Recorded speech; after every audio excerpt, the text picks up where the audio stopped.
All right, everybody, welcome to Constricted and Addicted, and this is Retic Rant. My name is Gary. I'm the host, and right now I'm going to introduce Jennifer Valentine from Mod Exotics, Nathan Katz from Katz Reptiles and the Retic Lounge. Hey, man. Thanks for having me. Spencer from Coiled Retics. Hey. And Brian Farrelly from the Reptile Revival. What's going on, everybody? I'm going to go ahead and get my wife on real quick. All right. So, first of all, again, I want to thank you guys for, hang on a second. I'm sorry. Sorry, I don't know how to do There we go. Okay. Turn your volume down. So I want to thank everybody again for joining me in this. And the purpose of this is just really to promote retic care and keeping awareness, to hopefully, kind of shed, some of the negativity that's on reticulated pythons. And I really appreciate you guys joining in on this. If anybody joining, if you guys have questions, please feel free to ask the questions. I've got my wife over here. She'll be managing the questions. If I miss them, we'll get them on the screen. We'll do a roundtable discussion. I want to thank everybody. I see Tim from Intrepid Exotics. I see Jay Hill Jr. Thank you, guys. There's other people. So I'm going to go ahead and start off with the first question. I'm going to start with Jennifer. And I'm going to ask, so tell us, with each one of you, tell us a little bit about yourself. Jennifer, we'll start with you. Hey, everybody. And thank you for having me. I'm super excited to be on this podcast. I was so excited when you told me who was going to be here because I was like, oh, these are some of my favorite people in the retic community. So epic to be here. Very excited.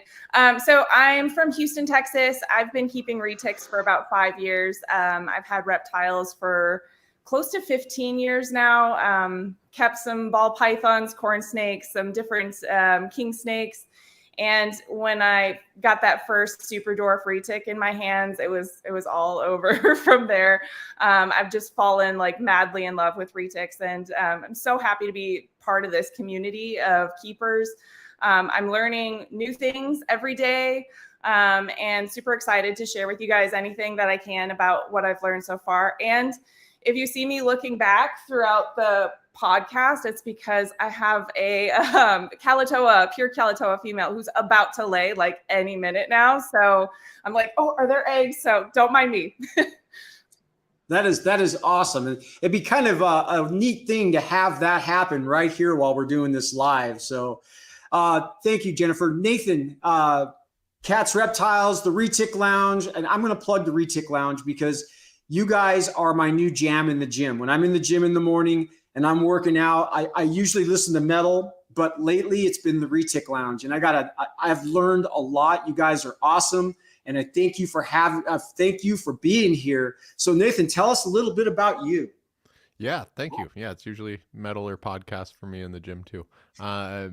But yeah, my name's Nathan Katz. I'm from Salt Lake City, Utah, 31 years old. I've been working with reptiles on and off throughout my life. Started with turtles, iguanas when I was a little kid, and then didn't really have anything till after high school. Worked with some ball pythons about 10 years ago, and then I ran into my first mentor in the retic industry, Richard Bilbo, and he had some dwarf retics, and I was able to get hands-on with them, and I was hooked ever since. So the Retic Lounge, just really quick for everyone, is just an experience-based podcast working with reticulated pythons, mostly super dwarf and dwarf, but we definitely get into mainland stuff here and there. So yeah, if you want, go ahead and subscribe on YouTube or anywhere you watch your podcast. So thanks for having me. Thank you, Nathan. Brian, I'm going to learn a little bit about you. You're probably one of the 4 people that I probably know the least about, but we follow each other on Instagram, and I was very excited when I hit you up and you said, yes, I would be here. So tell us a little bit about you. Well, thanks, Gary. Thanks for having me on. I was super excited to do it.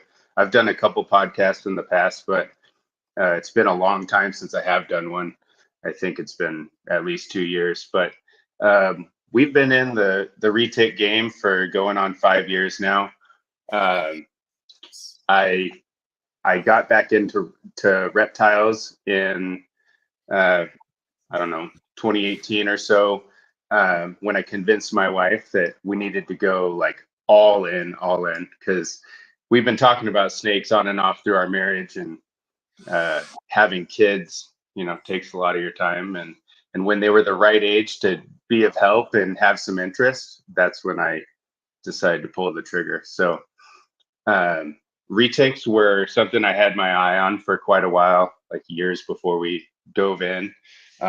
Super dwarves were something that Garrett, obviously from Reach Out Reptiles, got my attention, and I just consumed all of his videos, learned as much as I could, and decided I'm gonna go and see what this is all about. So, to be honest, I probably dove in a little too quick.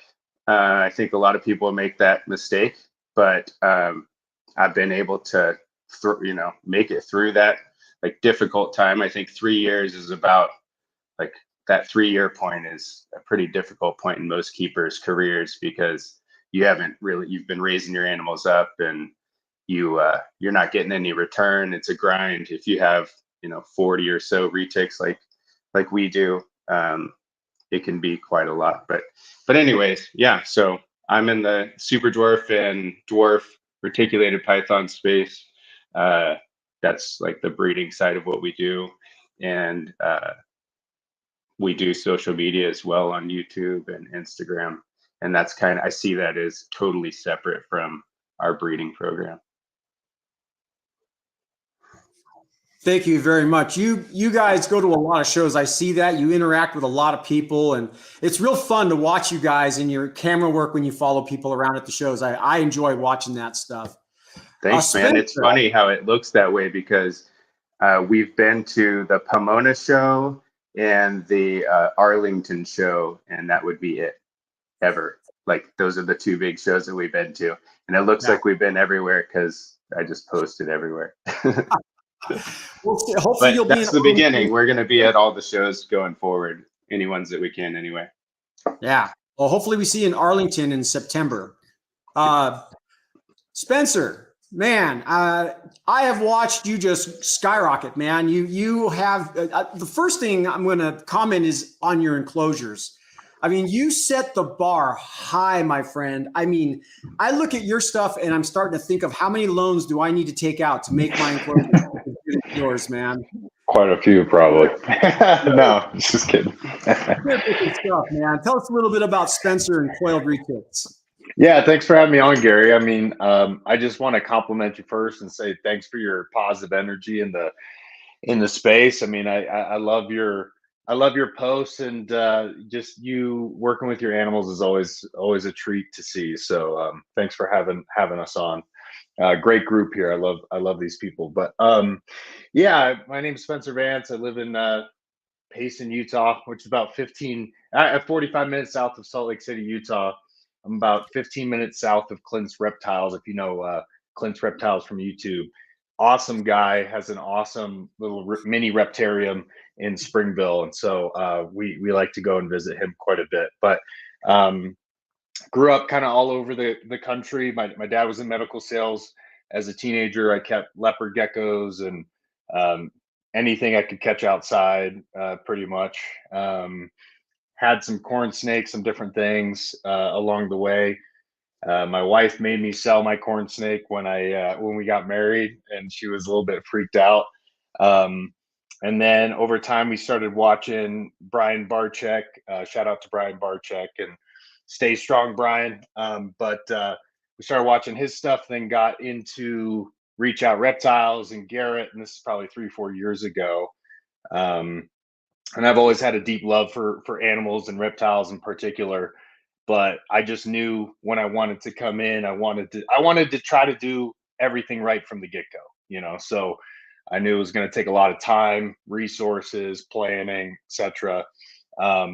And so, yeah, I kind of waited. I kind of waited 3 or 4 years. I was really tempted to get my first super dwarf about 4 years ago, but I just kind of put everything together so that I could get my setup how I really wanted to do it from the start, and get the animals I really wanted as well. So that's a little bit about me. Got 4 kids, and it's madness over here. So, but we have fun. Awesome. And that brings up an interesting question is that I've heard a couple people talk about significant others and having a smaller type of snake and then going to the retics. Now, how did that work in your household? So if you have a significant other, Jennifer, I believe you are in a relationship or married. I don't know, but so tell us, did you transition? Were you already into retics? Yeah, so lucky for me, I have a snake guy as well. He's a GTP keeper, so he has his, don't tell him I said this, but his pretty tree rocks that he likes to keep.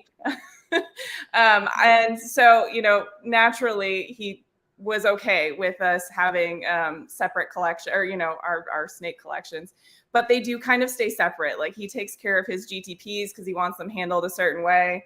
And I take care of my retics and colubrids and balls and all of the other snake species that I have. So we just kind of, we're both in this, but we kind of have our own directions that we're going with it. Awesome. Brian, how about you? So I had mentioned that, or kind of alluded to the fact that we had snakes before. So in the early 2000s, my wife and I we bred boas. So getting into like a bigger snake wasn't really like a big concern or like an argument or any sort of issue, especially when we were talking about dwarf and super dwarf retics, of course. The size of them really wasn't a thing. And then I found that I really liked the 12 to 14 foot retics. And so does Kathy, so that helps. I've got to agree with you there, Brian. I got to agree with you there. Yeah. So yeah, Kathy's in there as much as I am. We're both equally committed, and it's a family affair. It's awesome. Very, very cool. Spencer, you kind of talked about it a little bit, but maybe you can elaborate a little further. Sure. Yeah. My wife went from making me sell my snake to now we have 7 animals in my office. It definitely took some convincing. I want to say use my kids, but in terms of childhood education, homeschooling, reptile program, that was the main pitch. But also on top of that, the business side as well. So we went from going from 1 super dwarf, that idea and that plan to 7, potentially 8 here soon. So yeah, it definitely took some convincing, some negotiating on my part, but we got the deal done. Awesome. Nathan, you want to put some words on this?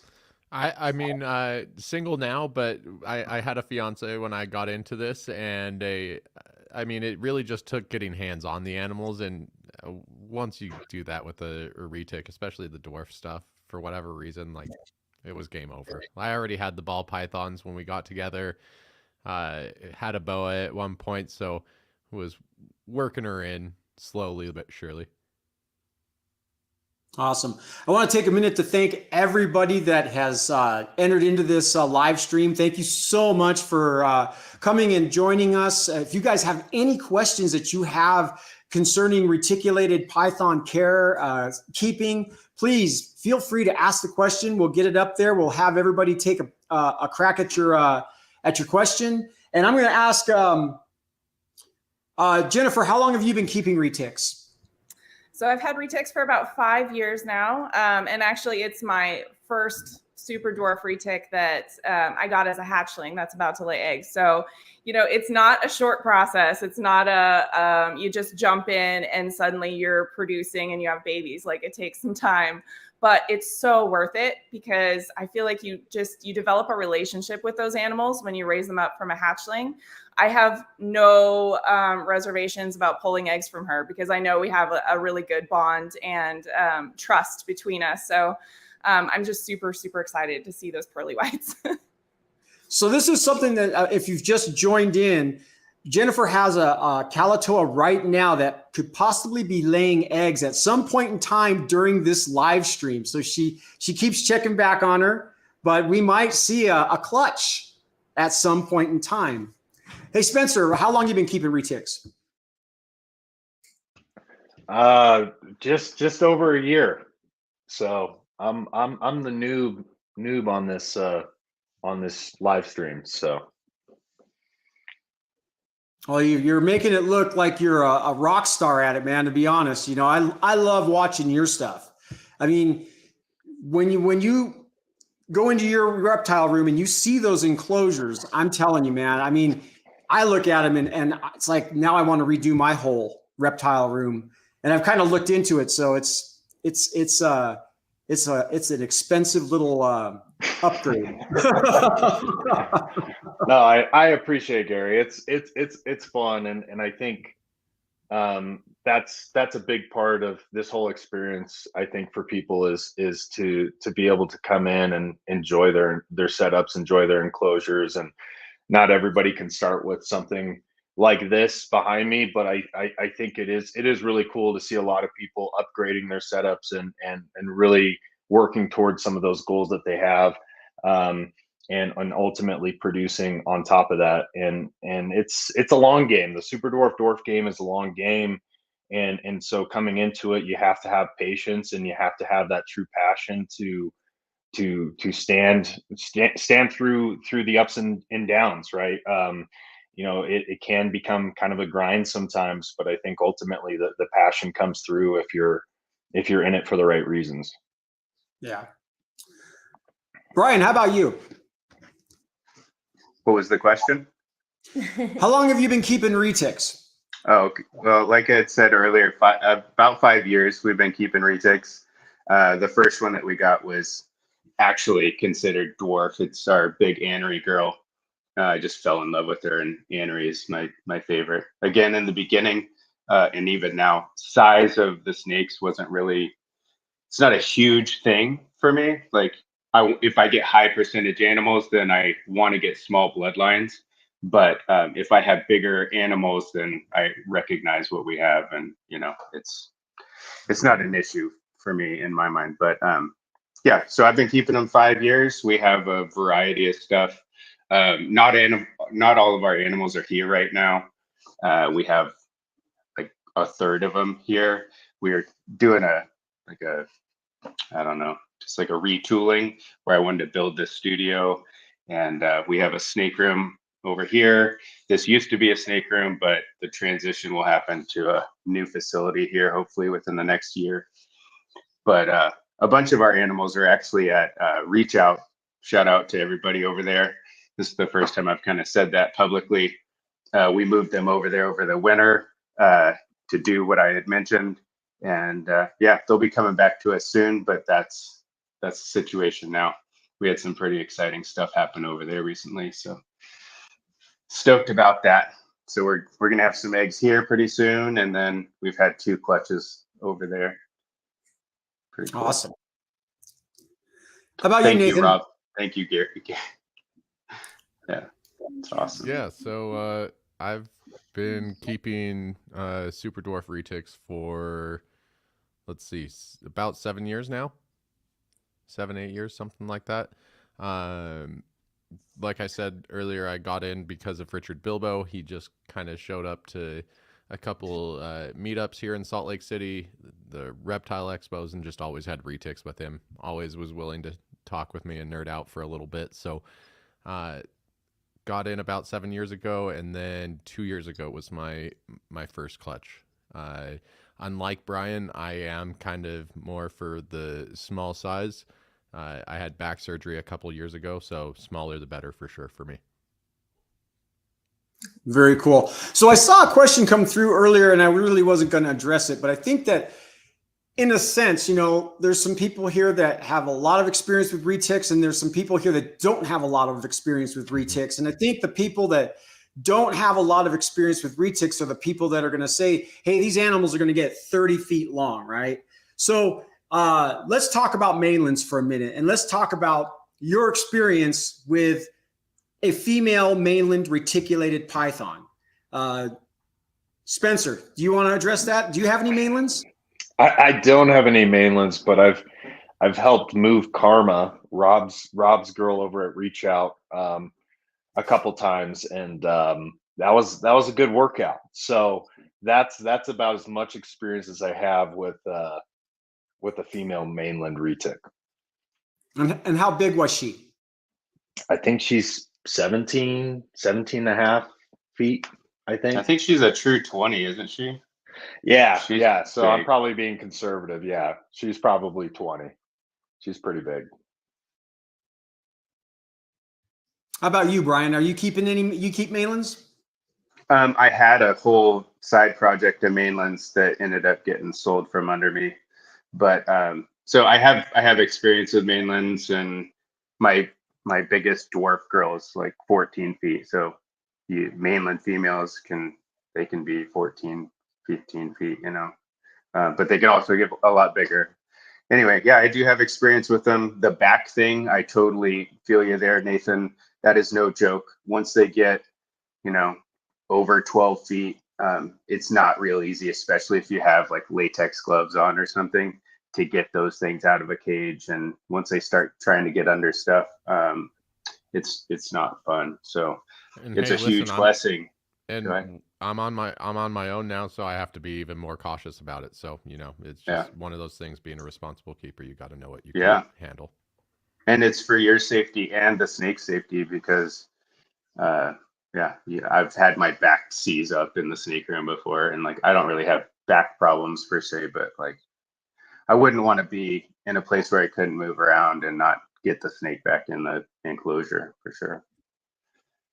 The mess and feeding them, I can't imagine what these mainland breeders, how much money they invest in every breeding season trying to get these girls ready, because even with my snakes, like it's expensive to feed them all that food every single breeding season. And I'm in my second one, so much respect to you mainland breeders out there. How about you, Jennifer? Yeah, so I only have 2 mainlands in my collection, both males, so they're both pretty small. However, I did work for a private zoo that is pretty local to me. We had about 200 to 300 retics in the collection that I was managing there, and most of them were mainlands. Actually, probably 95% of them were mainlands. So I've had my share of dealing with some mainland females. We had this one female. They named her Spaz, appropriately. She wasn't a mean female, but she did not want to do whatever you wanted her to do. And I remember one day trying to clean Spaz and getting her into the soaking tub. I've never worked so hard in my entire life. Like, it's just, you've got 80 pounds of pure muscle that is trying to go in the opposite direction that you're trying to get them to go. She wasn't being combative or mean. She just was very flighty, and she was probably about 16 feet, maybe 15, but she was about 80 pounds, and it was a workout. So, you have to keep in mind, I did have a helper in the other room who wasn't able to help me get her in the tub. But somebody was around in case something happened. But that's something, you need to keep in mind if you're going to keep a mainland retic, is having an extra set of hands, because if she had been mean, or if she had wanted to turn on me, like I would be helpless against her. So it was a very eye-opening experience working with some of those big mainland females, even some of the smaller, like a 9-foot male that doesn't want to cooperate. Like, you can't overpower them. Granted, I'm a female, but I'm not a small female. I can handle quite a bit, but you can't overpower a 9-foot retic even. So, it's something to keep in mind. And it's way easier if you work with the animal and you go with their energy. And, you develop those bonds and those confidence in each other. So it's not impossible, but I definitely recommend having a second set of hands if you're working with anything over like 9-10 feet. Absolutely. How about you, Nathan? I've got a story after you're done, because I got a bad back too. But what about you? Yeah, my experience with mainlands kind of extends to some of the animals that Richard Bilbo keeps. He has a big golden child female that I've gotten to interact with, a big purple albino female that you all seen in Clint's Reptiles videos on reticulated pythons. And then a handful of animals with Weston Werner over at Wildfire. A little bit more hands-on with Richard. Biggest difference I notice with the two is mainlands seem to be a little bit calmer and sure of themselves in their movements, and the super dwarf stuff seems to be a little bit more energetic. I wouldn't say spastic or anything, but just a little bit more energy.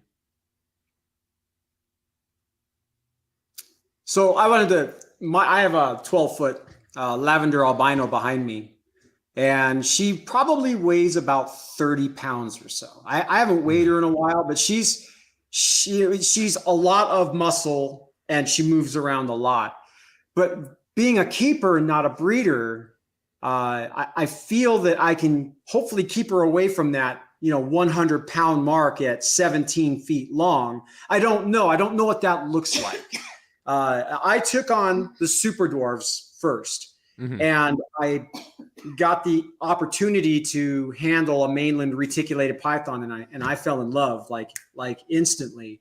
And it's been like that every day since I've owned her, and I'm going on a year of owning Emma, who's my mainland girl, to the point now where I said, okay, I want to introduce a couple more that I have purchased from D&T Retics and AB Exotics. So I'm actually going to have 3 female mainland reticulated pythons in my collection. Plus I've got the male that I got from Chris McVicker at New Shed Serpents. And the male I'm kind of concerned about, which it's neither here nor there. He's less than a year old. But I do hear that sometimes the males can get a little bit testy during breeding season when they're a little older. I think Nathan and I, or maybe Lucas and I, have talked about that before, but it doesn't happen with all males. So once we cross that bridge, I am not a breeder in any way, shape, or form. I have no intentions of breeding. I love keeping retics, and I love handling my retics. I love interacting with my retics, and that's why I am so partial to the reticulated python. So let's talk about mentors. You guys, let's start with Spencer. Is there anybody in particular that you kind of look up to, that you ask questions to, that has been a mentor to you in keeping retics? Yeah, I mean, I think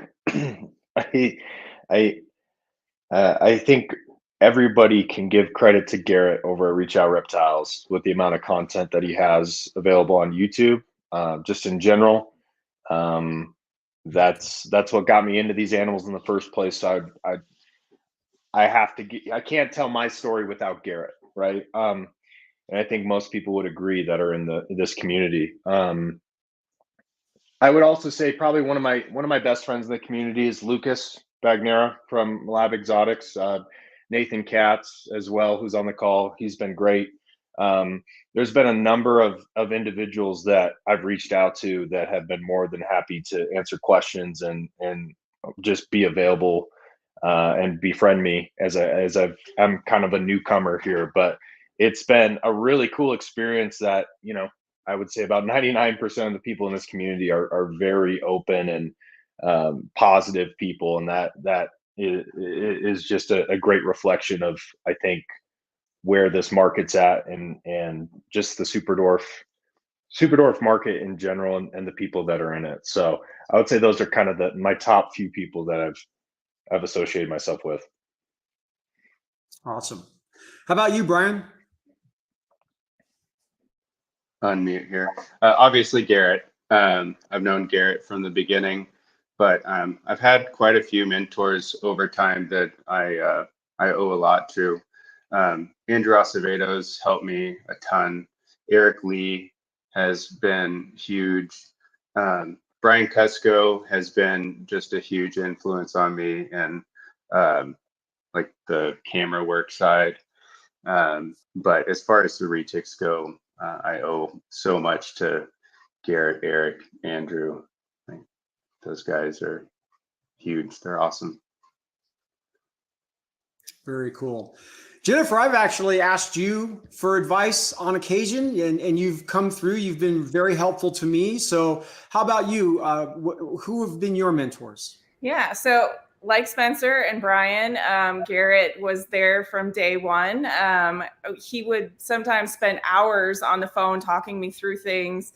A new situation would come up with my super dwarf, and I'm like, I don't know how to deal with this. Like, can you help me? And he was always super helpful from sort of a distance because he's in Pittsburgh and I'm in Houston. But I learned from just talking to him that like I really needed some hands-on experience. So I reached out to a local breeder in the area who bred mainland retics. And I just said, hey, can I just come clean cages for you? Can I just spend time around the animals and get some hands-on experience handling them and dealing with them? So Bart Stone Street and Chris Janacek have really been great mentors in like physically helping me with like my skill and my technique in taking care of the animals and recognizing different ailments that may come up and how to deal with, different medical stuff, like getting a tooth stuck on their lip, and how to take care of that and take care of the animal. And the other one I have to mention is I worked with Shannon Repke at that private zoo, and I learned so much from her. I don't know how many of you know Shannon, but she's this tiny little woman and she's absolutely amazing. Like I can't even fathom sometimes how she, deals with these snakes that are some of them way more than her. Like it was so inspiring to me to see how she handled the animals, handled herself. And she was such a great mentor to me as well. Thank you. Nathan, mentors. Yeah, I wouldn't know about Super Dwarf or Dwarf Retics if it weren't for Brian Barczyk, so I have to shout him out first. No one-on-one mentorship there. And then right after that would be Richard Bilbo, which a handful of you should be aware of, and then a buddy of his who lives down south in southern Utah. His name's Aspen Mahan. Great dude. They were just there for me from day one, answering any questions I had about retics before I even got mine. This was before any of the Reach Out Reptiles information was out there, so they were able to roughly explain some of the island localities and how their influence affected size. So, I was able to make a somewhat confident decision in the animal I purchased. From there, I would say Eric Lee. He's who I purchased my first animal from. That's all due to Aspen Mahan, just helping me find the animal that was going to stay smallest for me. And let's see. There's a handful of others. Garrett, of course, he's been there through any of my breeding questions that I've had for him. Of course, any of his educational content that he's put out. I think he's exposed a ton of people to retics, Super Dwarf and Dwarf especially. And then, just a handful of others that just are with me anytime I need them. So Lucas, of course, he's my co-host at the Retic Lounge. Jake Klotz, Weston Werner. There's just a handful. And any of the big names that you know in the retic industry, I reach out to them if I have any questions, and most of them are pretty welcoming when I have anything. So I consider everyone here a mentor too. Absolutely. And I actually got into this, and Chris McVicker was the first person that I had reached out to, and he has always been right there for me. Any questions, he answers them immediately. If he doesn't know, he'll find the answer for me. I've been really fortunate in having Chris right there. And then, of course, Reach Out Reptiles, Brian Barczyk, a lot of these guys. But the people that are accessible to me are the ones I think that are more important. When I can reach out to Jennifer and say, hey, I've got this issue. How do you deal with it? And she texts me right back. And, if I go to Chris and he texts me right back, I think that says a lot right there about this community and the help that's available when we reach out. So one of the things that I do this for is because of the negative aspects that follow reticulated python keeping, and if there was anything that you could change about the negative aspect of reticulated python keeping, what would it be, Nathan?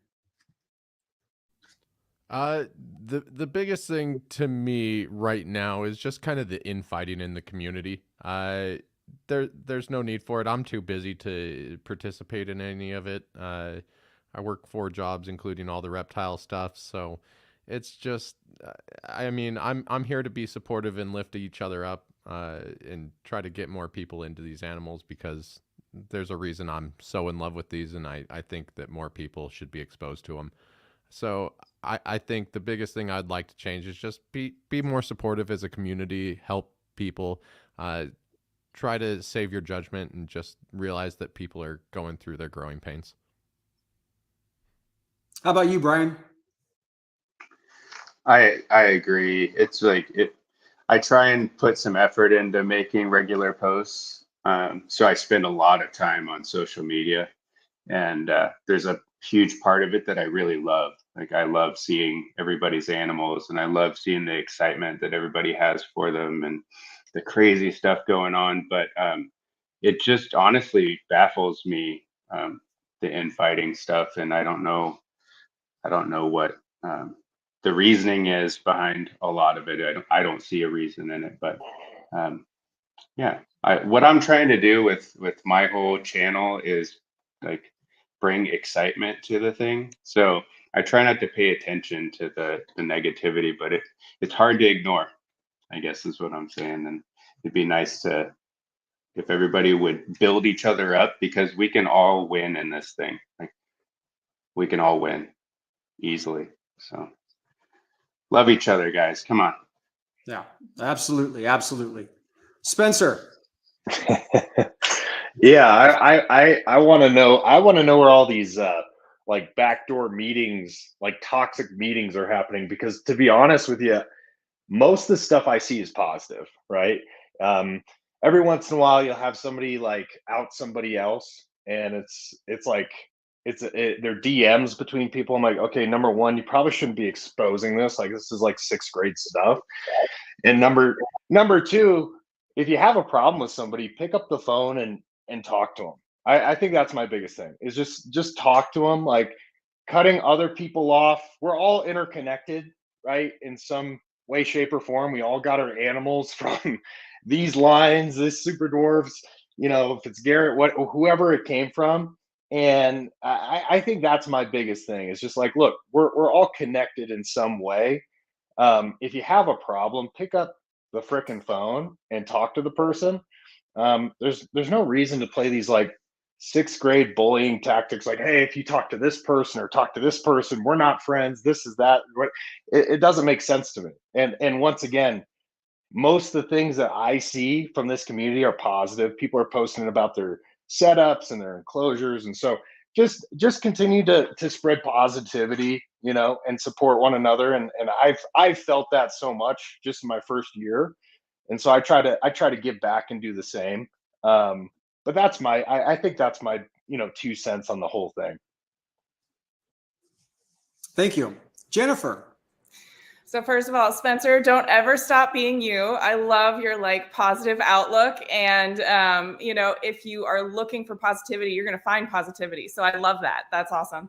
But I would just echo what the other guys were saying too. I mean, there's a lot of fighting and cliquish things going on that we can do without. I mean, we're not in high school anymore. Let's be adults and keep our snakes and lift each other up. Absolutely.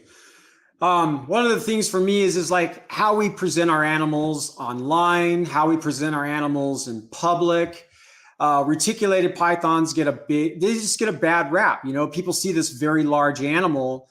And if I'm gravitating towards the mainlands, of course, but some people can get freaked out. So I think it's important for me, as a member of USARK, as a member of the reticulated python community, that when I post something on social media, I don't post my animal eating another animal. That's just me, regardless, whether it's frozen thawed or whether it's live. My animals don't eat nothing live. but I don't show that on social media, only because there could be that one person out there that says, oh my God, that animal is eating my pet, even if it is frozen thawed, right? And then one more time, we get this black check mark on us as keepers in the reticulated python community. And I just do everything I can individually myself to make sure that I'm putting a positive light out there on these animals. And I don't want to make them like attractive so somebody goes out and buys one immediately, but I also want to make sure that when people see anything posted on my social media page, that they're not going, that's just ridiculous. Or, I don't want any sort of negative light on my animals. Like I said, I handle my animals all the time. So they're very, very conditioned to human touch. So it's very easy for me to take pictures of them, take videos of them, and have somebody else look at them and go, wow, that's a neat animal. And that's what I want to project when I'm putting my reticulated pythons out there. So how about favorite retic morphs? Is anybody got their favorites they want to talk about? How about you, Jennifer? That's a tough one because I'm a sucker for a classic tiger. I don't know why. There's tigers everywhere, but I just love them, especially if you add in some platinum and anery. Like, whoo, that's some good stuff right there. But I also love the new morphs that are coming out too. Nobody can look at an ocelot and go, meh. So that's definitely up there. I also really enjoy Phantom. I have an amazing Phantom girl from Chris McVicker that she's just one of a kind. And I just love that morph, especially with the possibility of the super form, to have your all white snake. So those are a few of my favorites. Thank you. How about you, Nathan? Yeah, so since I got into this probably 5-6 years ago, I was chasing the cow project like everyone seems to be doing now, which I don't blame them. I mean, look at them, they're great. But a lot of my focus started with tiger, just like Jennifer. That was my first morph outside of purple albino. I have a tiny little tiger from Daniel Solis that's just awesome. And then from there, I am in love with anthrax stuff. Highly considering an anthrax male from Jake Klotz. He would be my first mainland. So, yeah, that's a beautiful animal. Yeah. Beautiful. That's just straight eye candy. How about you, Brian? I'm a locality guy, so I like the normal stuff. But if I had to pick a morph, I'm in love with anery. And then as far as the being complete dominant, I'm with Jennifer on the tiger stuff. There's nothing that beats, especially like a big mainland tiger with like that perfect tiger pattern. Yeah, that does it for me. Thank you. How about you, Spencer? Yeah, it's so hard, but I think I personally like hypo a lot. It's still pretty rare. There hasn't been a lot of hypo combos out there yet, and that it hasn't been really brought into super dwarf yet. What else? I'm a big fan of anery as well, Brian. I mean, I think with anery, there's something special about that. That just makes those colors different and makes those animals pop in a different way. Anery tigers are really what was kind of my first, my first animal on my want list. Even though I still haven't gotten an anery tiger. I got an anery female, super high percentage female. So I'm hoping to produce my own someday. So. Yeah, I'm in agreement there with you guys that some of those morphs are just amazing. But I would say for kind of big recessive stuff, hypo would be my favorite. Yeah, it sounds like tiger for the win. I actually got a tiger coming from D&T Retics, a purple tiger. So I'm excited about that. Nice. Yeah. One of my favorite morphs has got to be the snow. I just love the coloration and the patterns on the snow. Yes. And the cow. And the cow is on my bucket list. D&T Retics had a cow, but they had a male. And I keep watching every time they post their animal that they have for sale. I'm wondering if they're ever going to have a female cow in that list someday. So D&T, Daxton Taylor, I'm watching that.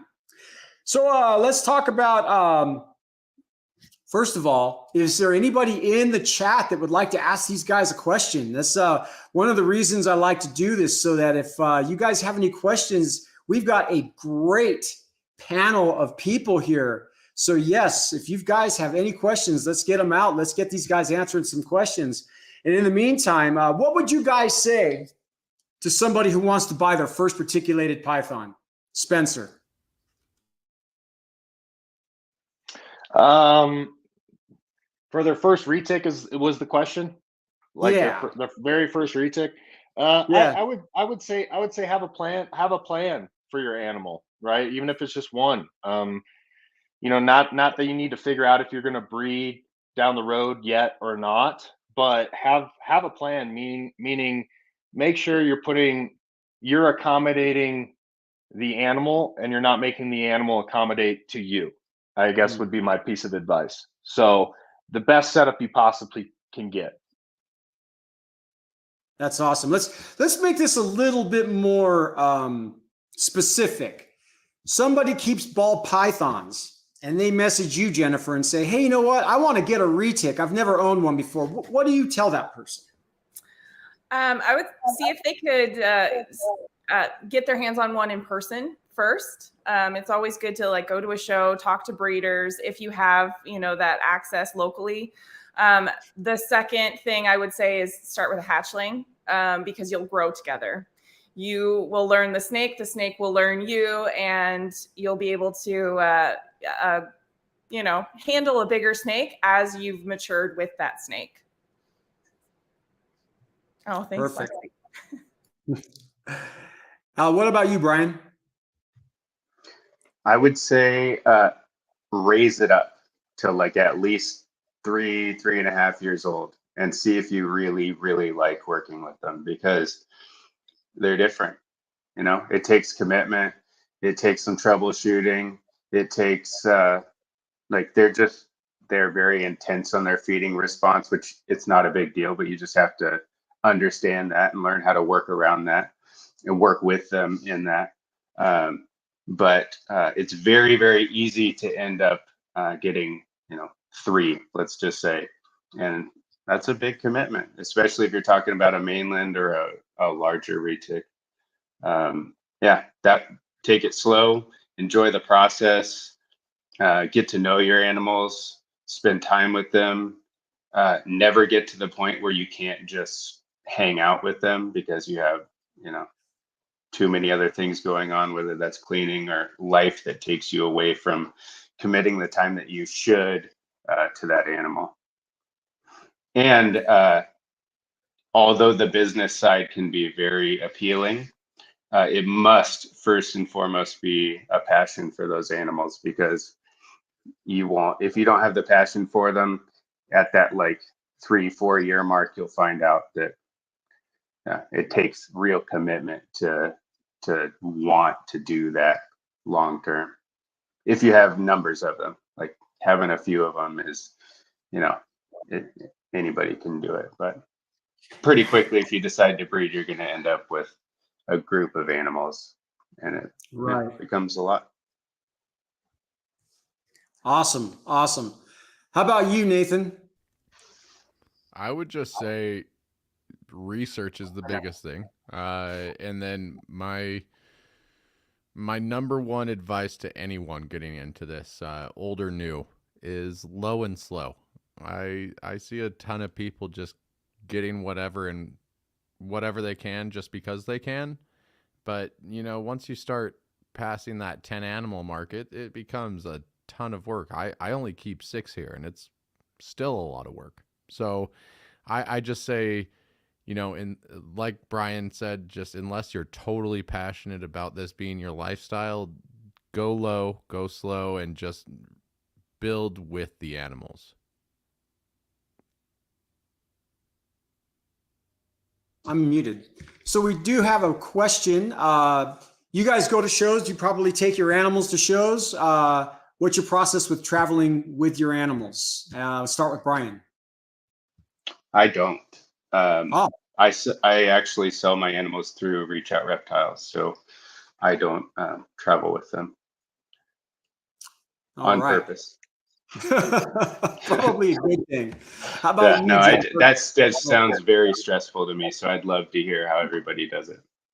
Yeah. So I don't do a lot of shows, but I have in the past. I had a clutch at the end of 2021 and ended up going to some shows to move some of those animals. For packing the babies, keeping them in deli cups, being very cognizant of the temperatures outside at the venue. You can keep them in a cooler to move them so that you're not having big fluctuations between, hot outside to AC car to hot outside to AC building. Because I'm in Texas, so the hot is very prevalent here. And then as far as the bigger animals, they just go in totes and just try to move them as quickly as you can. Don't leave them sitting around in their totes any longer than they have to. But again, a more limited experience with that as well. I've only had to move them a few times. So, yeah. Perfect. Thank you. How about Spencer? Have you had to travel with your animals? No, and I don't plan to. I've seen Nathan at a show with at least one of his animals, but yeah, I don't plan on moving my stuff, to be honest with you. That's simple enough. How about you, Nathan? Yeah, so I would like to avoid selling at shows as much as possible. I mean, it's a necessary evil, so I'm sure it's going to happen, but I've done some outreach stuff with the local reptile show here, the Wasatch Reptile Expo, and I also teach at a hair school. So every, once or twice a summer, I'll bring out a big female for the students to see, to break up, just the monotony of the day. But procedure-wise, as Jennifer said, just kind of move them as fast as possible. I make sure my car is a decent enough temperature for them, especially when I'm moving big girls that have to go in big totes. And then from there, making sure that everyone who handles them has used hand sanitizer, controlling the head, especially when it's small kids, no matter how much I trust my animals. And then after I get home, I like to, wipe them down with some kind of reptile cleanser or some isopropyl alcohol. Just make sure I'm giving them some kind of cleansing after I get home as well. Perfect. All right. So we got a question from Jenny Coggs. And just to let everybody know, this mug right here came from Jenny Coggs. Whoops, I'm spilling coffee everywhere. It says, "My retic is my therapist." And this is awesome. Thank you, Jenny. So there's a question here. Let's talk about what it is about a retic that changes the game the first time you meet one. What did everyone fall in love with? So Spencer, what did you fall in love with about your retic? I would just say first time I met one, compared to other species, I mean, just the interactive factor. I mean, just the way that their eyes move, the way that their head moves, how alert they are. I mean, it's just very, very different than some other animals out there. So I think that was kind of the thing that really made me fall in love with them. And now that I have my own, just their different personalities, some are a little bit more active, some are a little bit, more cranky during, this time or this time. I mean, it's kind of fun to have a mixed bag of animals that are intelligent and are fun to take out. So. Awesome. How about you, Jennifer? Yeah, it's definitely the intelligence for me. Having kept corn snakes and king snakes and ball pythons, there's nothing like a retic when you handle them and they they recognize you, you know, as soon as you walk into the room, they're alert, they're paying attention to who, you know, oh, something changed in my environment. Whereas like a ball python is like, I'm just going to do my thing and just nobody bother me, you know? So it's completely different and just so interactive and so intelligent. It's really been cool to learn, like Spencer said, they're different personalities. They're not all the same. And it's really fun to, you know, figure out what makes them tick and what's going to make them, you know, you be able to earn their trust. So it's very, very cool experience. Thank you. How about you, Nathan? First thing that got me was just the tactile sensation when I first got to handle them. And then, you know, like everyone else has mentioned, just the intelligence factor, being able to see the interactiveness just in the eyes is pretty incredible. They're very observant, very intelligent animals. So it's just a different level than keeping a ball python, a boa, something like that. They show their emotion very well, so you can read your animal pretty easily, I feel, which is huge as a keeper. I don't know if it's just me, but I have a hard time reading boas, and just felt like it was an easier transition to work with the pythons, especially retics. So, yeah, I would say the tactile sensation was number one for me. I mean, just how smooth they are. They feel unlike any other python. Thank you very much. How about you, Brian? I'll never forget when we got our first retic. It was that big anery girl. When she came out of the bag, it was unlike any other snake that I had ever bought, because she came out just really confident and just came right out and up onto my arm. And you could tell that I think that's one word about them that also helps in reading them, is they're extremely confident, you know? And if they're unsure about something, you're going to know that. It's not going to be like they're just there and then all of a sudden biting you. As Nathan said, you can read them really well in that way. But the confidence, and many of you know Duran, when I was telling him about what retics were like, I was like, they're like a Ferrari versus a Honda Civic. And then when he got his and it came out of the bag for the first time after having had boas, just like I had boas before, he's like, you're right. It's exactly like that. They're just a whole different level from other snakes, it seems. It's awesome. So I have to agree with what you guys have said, and I think relationship is a good word to use when I talk about my reticulated pythons. And I liked what Jennifer said earlier about, you know, work with with hatchlings and raise them up. Then, you know, they're easier to work with. And I have a Coyote from Lucas Bagnera right over there that is a baby, and the relationship that I'm forming with that animal is bar none to any other retic that I have in my collection. It trusts me. It's such a young age, you know, it's like 4 months old, and it's coiling up on my hand and just interacting with me in a way that it's taken like weeks or months for my other retics to get that way. And one of the little stories and I think I told it the last time is that my first super dwarf that I purchased from Chris McVicker, when I got it out of the bag, it was a 2-year-old super dwarf reticulated python. And I just didn't expect to see this 5-foot snake come lunging out of the bag and almost flying through the air. I was scared to death.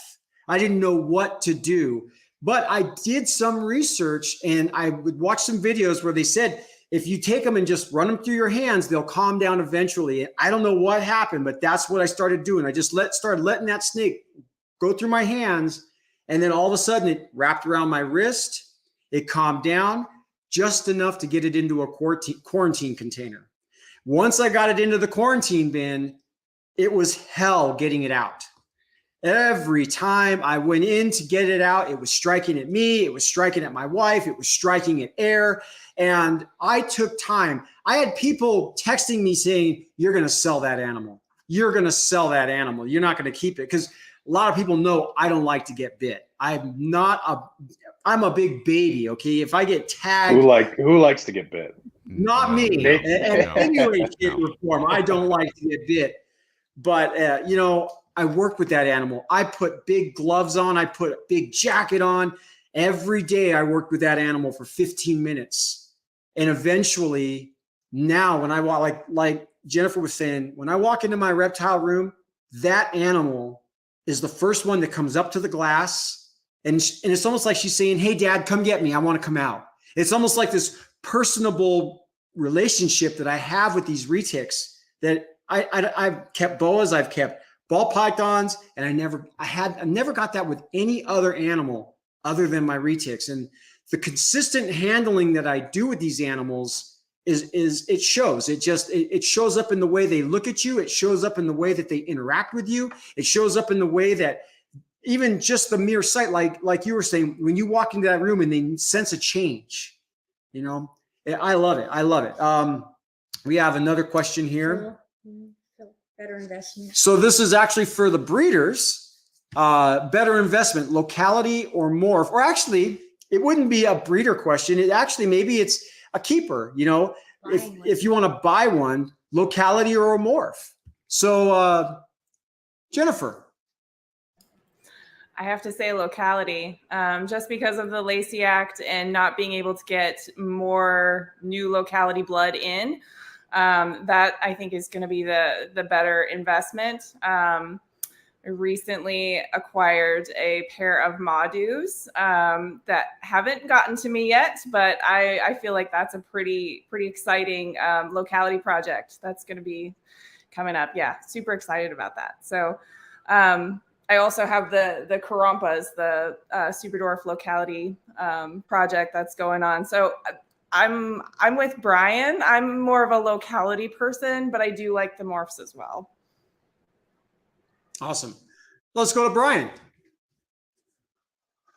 I dig the locality stuff, but it really depends on what your opinion or your outlook on better investment is. It all starts with the locality stuff, you know. So you have good locality stuff that you can keep long term and breed whatever you want into it and make your own projects. I think that's a good way to go. But I don't know.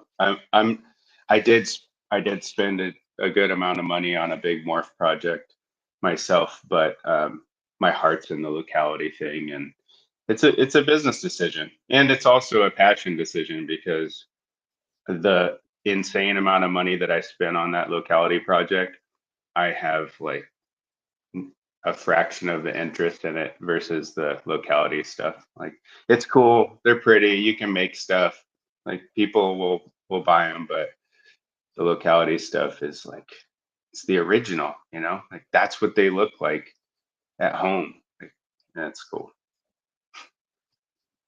Thank you. Thank you. Nathan. I have to agree. I mean, just with importation and everything being closed down, I think localities are probably the most important to breed. But realistically, the most valuable retic is the one you're most passionate about and the one that you want in your home the most. So it doesn't matter if that animal's $500 or $50,000. It just matters what you're passionate about. So, you know, find what you love and try to get that. Awesome. Thank you. Spencer.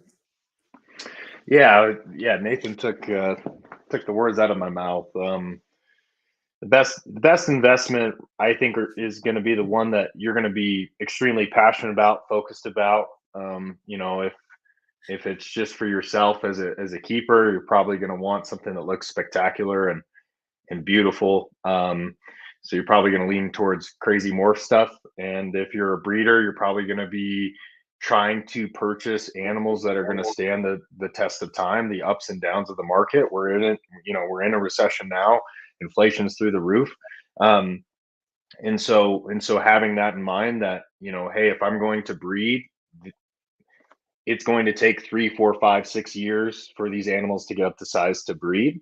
And so what is going to hold its value at that point, right? It's probably going to be the pure locality stuff, right? Because then you can up percentages, you can bring morphs into it, you can do all kinds of different kind of cool things there. so yeah, I mean, I look at it from a business point of view, but at the same time, I've got a little bit of both myself. So Awesome.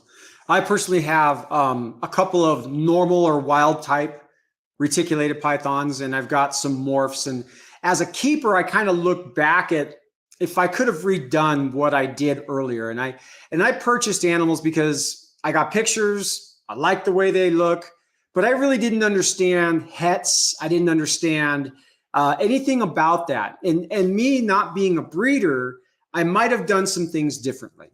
I have an animal from Eric Lee that is het for snow.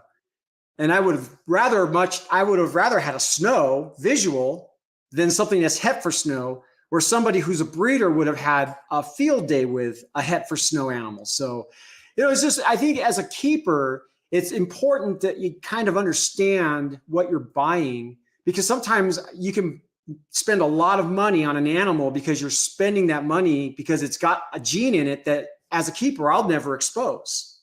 And that's another thing as I look into what I'm buying now, that's something that I'm looking at is that the potential of that animal really do me any justice in my collection as a keeper, where it would really do more justice for somebody who's a breeder.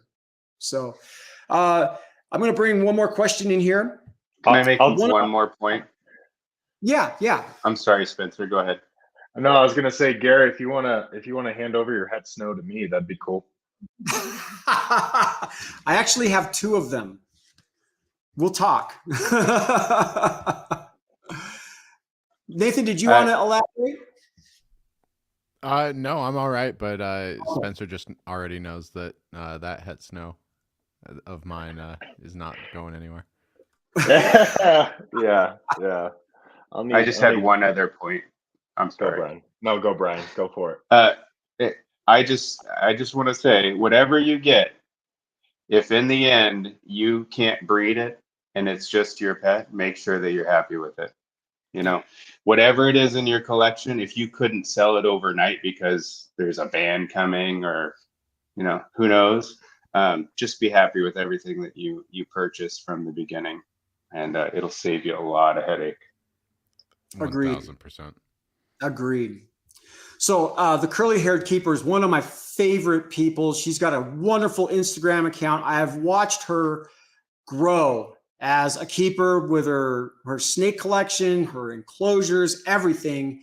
And she's got a question: what are your heating, cooling backup plans in the case of a power outage? And I'm actually going to speak to that one first. Living in California, living under the gun of PG&E, that we do these rolling blackouts if A, we use too much energy, or B, we just decide that we've got wildfires going on here. We live in a wildfire zone and they're just going to kill the power anyways. Backup generators, I don't care where you live. I think if you own animals and they're dependent upon your care for heat, for you should have a backup plan in place. And we have a backup generator here. So if the power goes out, my animals still have heat, they have lighting, they have everything that they need. And my generator's sized for everything that I have here. I think it's an important factor to have, and we don't talk about it too much because of the fact that, it's an expense. It is an expense, and it's an expensive expense to put into your house. But I'll tell you what, the first time you go through a power outage and you don't have the proper elements for your animals, if it's in the middle of winter, it can be a very detrimental thing to have happen. So I'm going to go to Nathan on this one. Do you have any sort of backup power for your animals if you lose your power? Yeah, so not until my first year of breeding. My first year of breeding, just in case, I ended up going and I bought it was a Duracell power cell. It was barely enough to run my Herpstat 4 and power the incubator for a couple hours. Luckily, that was all it really needed. And then this year, with the new clutch of eggs hitting the ground, I ended up just going with a gas generator. So if anything happens, I can at least power my snake room. If I need to warm up, I can go out there or in there. you know, I live in Salt Lake City, Utah, so our temperatures drop. We get crazy snowstorms. So I count on the power being out at some point in the year. Luckily, whatever reason this year, we've had some of the most snow we've ever gotten. Have not had a single power outage. So, of course, the year Same that here. I put that investment in, I don't need it, but I'm sure it'll pay dividends in the future. Yeah. How about you, Brian? Yeah, I got to have all the options. I think a lot of people get hung up in the cost of the generator because, like, I'm guilty of this. In the beginning, I thought, man, to buy a whole house generator is going to be extremely expensive, you know, because I kind of go that way, like go all in. But you can get a smaller generator that'll do what you need for a pretty reasonable cost. And these battery banks that they're putting out these days, they can save you if you know it's only just a few hours, or these indoor buddy heaters. You know, worst case scenario, wood stoves. Got to have a backup for your backup. Just really quick caveat on those power banks. They just don't last that long for whatever reason with heating elements. So I really would tend to push people over to generators instead. Just a lot more reliable. Back when I didn't have generators and had gas go out, or power go out, gas was still on, and I was able to just run hot water into all of the big water dishes that I use in all the enclosures. So, you know, there's ways you can improvise as well. Yeah, that's my industry. That is what I work in. So I'll keep the comments on my end short and actually out of it. Spencer, how about you? Yeah, pretty same talk track over here in terms of you know what we have. We have a house generator that we invested in. You know, I think about all the money that I've put into this thus far, and so the last thing you want is for your you know your pets first and foremost, something to happen to them, but also your investment as well. So Awesome. Thank you. Jennifer. So I've actually made the rookie mistake and got caught with my pants down on this one. I don't know if you guys remember the great freeze of February 2021 in Texas, where our power grid basically just failed, and we were without power for 48 hours. And we had a little generator, but we couldn't get it going. So it's 15 degrees outside. The roads have 2 inches of ice on them. We can't get out. We can't go anywhere. We're stuck at home trying to keep alive 30 plus snakes.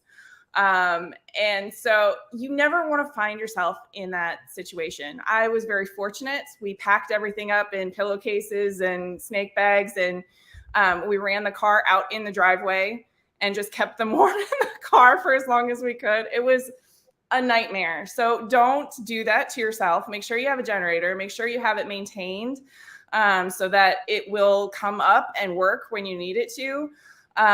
But we have invested this year in the whole house generator. It actually just got installed last week, just in time for eggs going into the incubator. So I'm super excited about that, to never be caught in that situation again.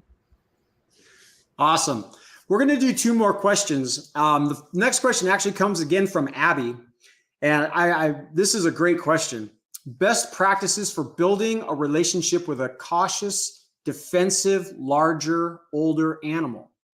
Has anybody got any experience with this? And who would like to speak first on it? Nathan. Yeah, I got it. My first year of breeding, I got to deal with a more defensive, just uneasy male. And I think the biggest thing is your own confidence in keeping.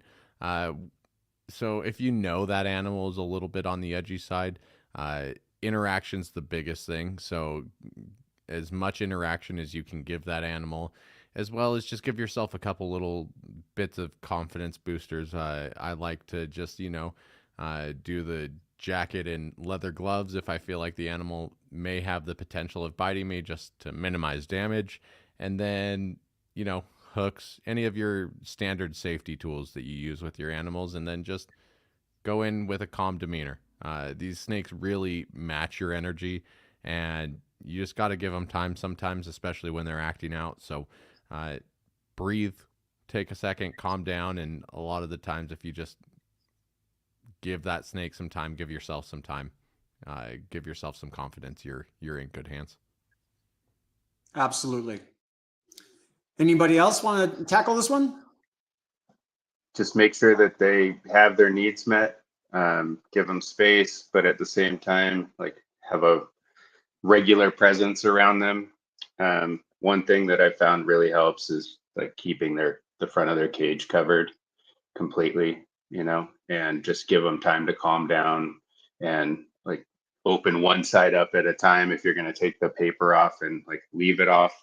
But just, you don't even have to bring them out of the cage to have a quote interaction with them. If you're just near them, and nothing bad happens, that's what Kevin calls a thread. So you just build these positive interactions, like one touch without anything bad that's happening. That's another positive thread. So it's patience.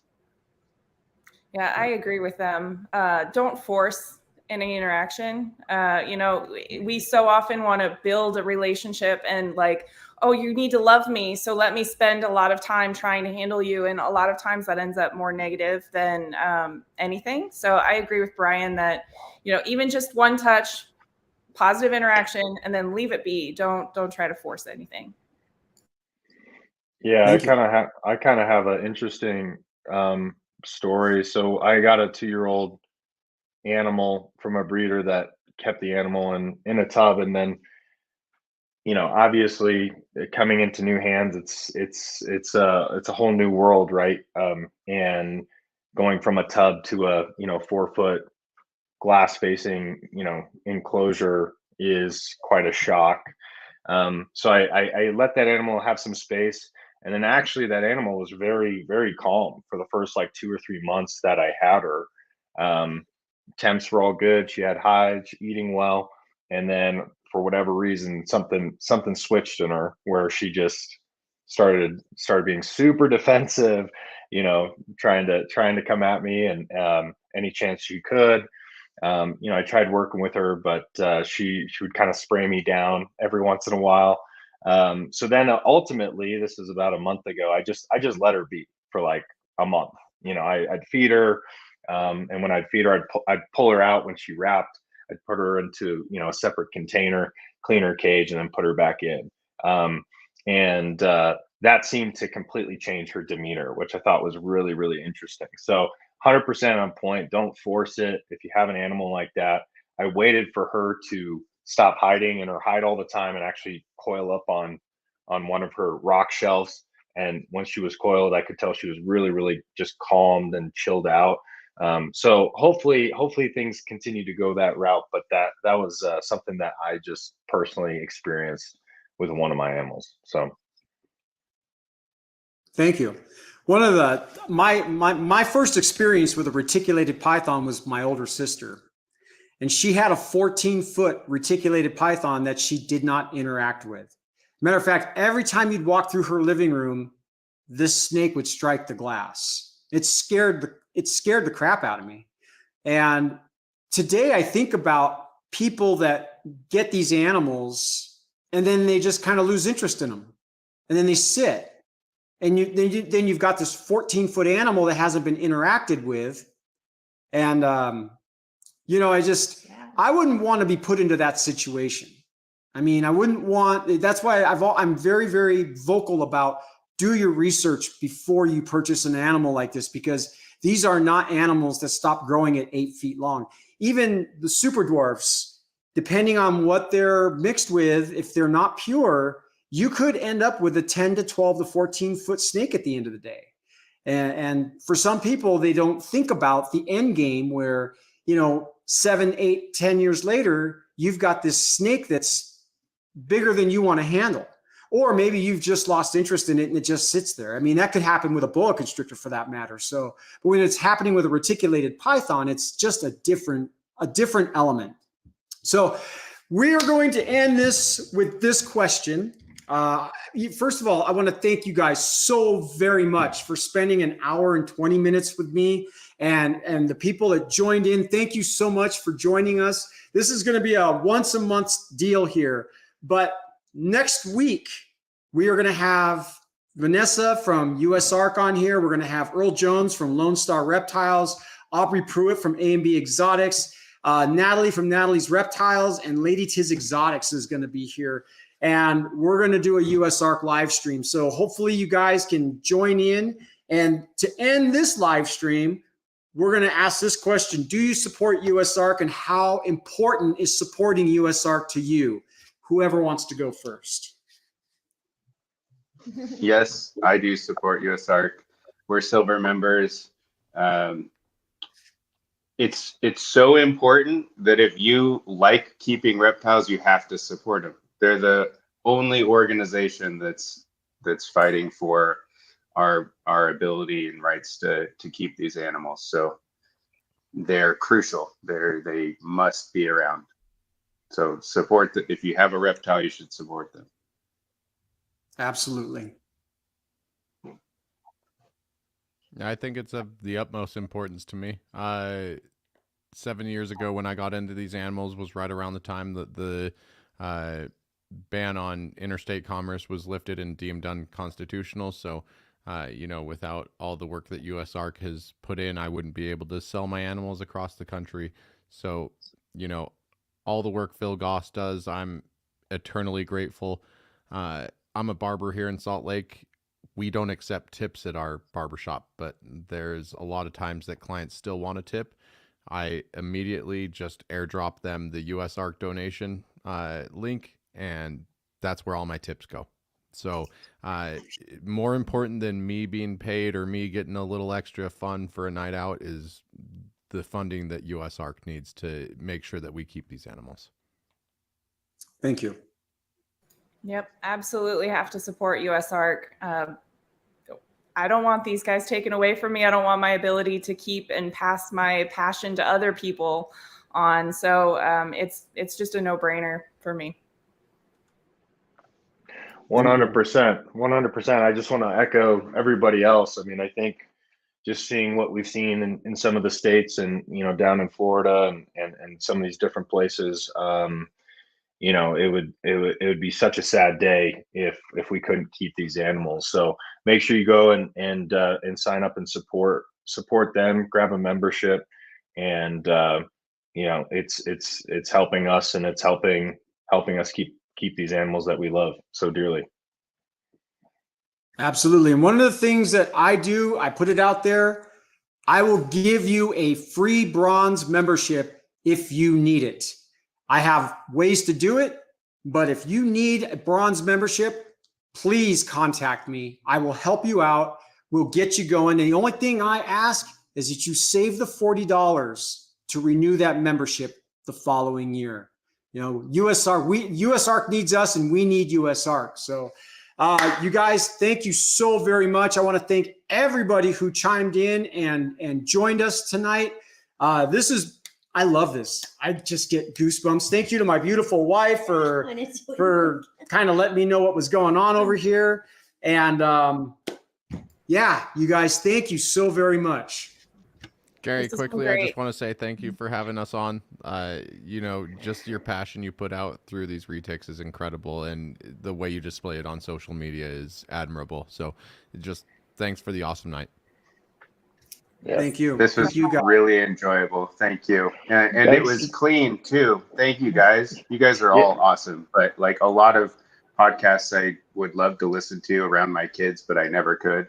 And this has been a really great time, and awesome for the community, awesome for our animals. And thank you for doing it, Gary. I appreciate it so much. Thank you guys. This can't be done without you guys. So my heart, man, goes out to you guys for spending an hour and a half with us. You know what I mean? Your energy is contagious, Gary. Thanks so much. We're excited to see more content from you and me, from everybody that's on this show and everybody that was commenting. I love this community. So thank you. All right, guys. Well, thank you very much. We'll see ya.